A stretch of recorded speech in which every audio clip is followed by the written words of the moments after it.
Does everything have to be about race? Yes. Would you like to do the first one? No, please.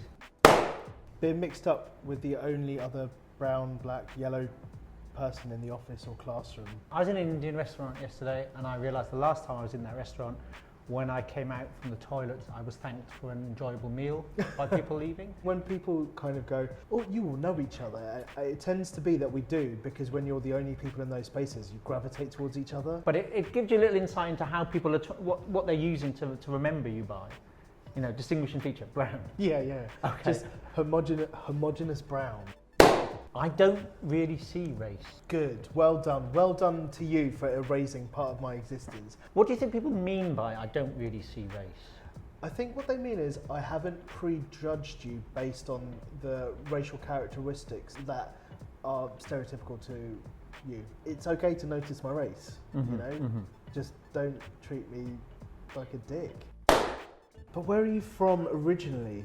Ah, where are you from originally? Where are you from originally? So that's a second question, isn't it? Yeah, because yeah. The first one is where you're from, and then when you give an answer that's unsatisfactory, like I'm from Swansea, or I'm from Whitechapel, it's where you're from originally. And I think that question means, why is your skin brown? Yeah, it does. I know, I really am from London. I know it's like a city of migrants, but I'm actually from London. She, no, where are your parents from? And I said, I really don't want to answer that. Like, we don't know each other. And I think that's the important thing, because I've heard people say this is a terrible question. And to me, it's about context. Because if you get to know someone, like we know each other pretty well, you're going to ask about your family and a bit about your history. But the idea that on first meeting someone, you would inquire about someone's grandparents is utterly bizarre. When you first meet someone, like you're strangers, what do you want to know about them? Are they thirsty? Like, what is their name? What do you think of season 5 of Orange is the New Black, maybe? What's hilarious is they don't really see race. Then if I do engage with the where you're from question, is I'll then hear quite long narratives about someone's holiday to India. Does everything have to be about race? Yes. By everything, are we talking about colonialism, institutional racism? But does everything have to be about race? People who say that does everything have to be about race, implying that you could only talk about race as if you're somehow limited, and that you somehow frame very minor things as being about race.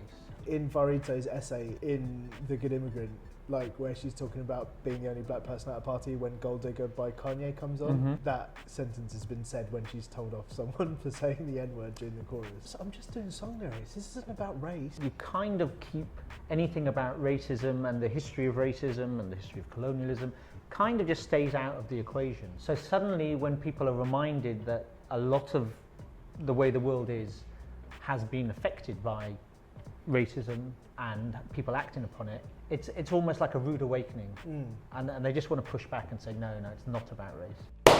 That was mid-flight. It's a mighty pen. I'm not even going to try to pronounce Nikesh. Does it actually say Nikesh Shukla on that one? No, that was insert non-English name. Non-English name, which of course is funny because you're speaking to someone called Darren. My father's name is Dushandan.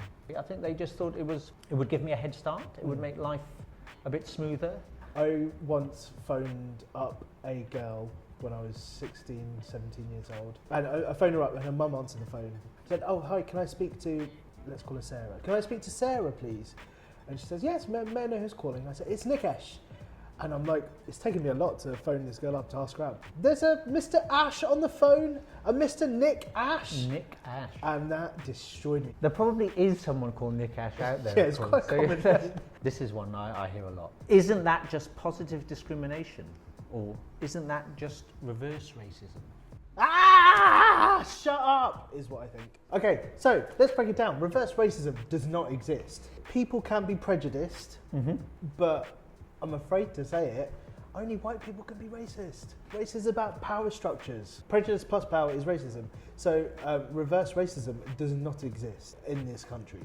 Positive discrimination, well, I get that a lot from a lot of people who have the privilege to assume that there is an equal playing field. The myth of meritocracy. Yeah. That everyone's position in society is completely down to their own hard work and natural aptitude. Like, why would all these people waste their time putting together these very specific programs and opportunities that require a lot of capacity, a lot of funding? Why would we waste our time if it wasn't necessary? You don't sound insert ethnicity here. You sound just like me. That must mean you're normal. Hi, I'm Nikesh Shukla.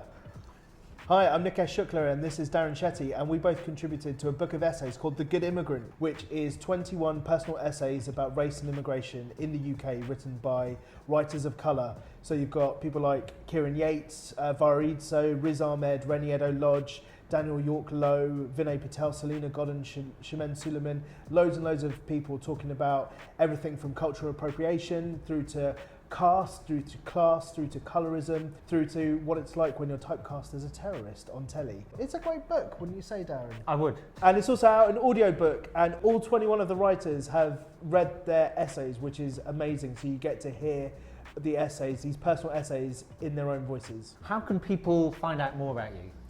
Follow me on Twitter at Nikesh Shukla, and I'm on Instagram as @nshukla. What? Follow the hashtag The Good Immigrant. How can people find you? I'm on Twitter @rapclassroom, one word. Thanks for watching. Let us know what you think in the comments. Bye.